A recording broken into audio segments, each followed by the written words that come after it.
এই যে ঢাকা ইউনিভার্সিটির মসজিদে নামাজ পড়তে আসছিলাম, জুম্মার নামাজ। তা মসজিদের ভিতরে যে বক্স আছে, বক্সে আমরা স্যান্ডেল রেখেছিলাম। নামাজ শেষে এই যে এখন এই অবস্থা, এখন খালি পায়ে যেতে হচ্ছে আর কি। আসলে দুঃখজনক যে নামাজ পড়তে এসে আমি ঢাকায় রুগী নিয়ে আসলাম। রুগী নিয়ে এসে আমি খুব আমার মা অসুস্থ, মাকে নিয়ে ঢাকাতে আসলাম, কার্ডিয়াক হসপিটালে ভর্তি করলাম। ভর্তি করার পরে নামাজের টাইম হয়ে গেল।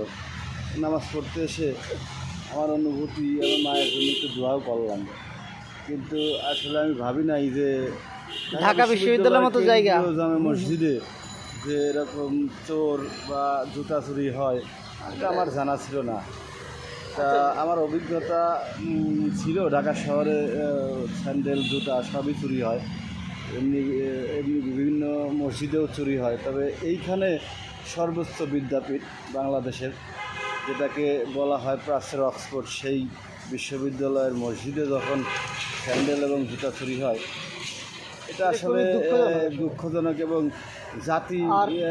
জাতির কাছে আমি আসলে কি আশা করি, আমি হতাশা। আসলে এখন নিউ মার্কেটের সামনে অ্যাপেক্সে আসলাম। শেষ পর্যন্ত আমরা জুতা কেনার পর এখন আবার ভাই আসেন, জুতা কেমন হয়েছে ভাই?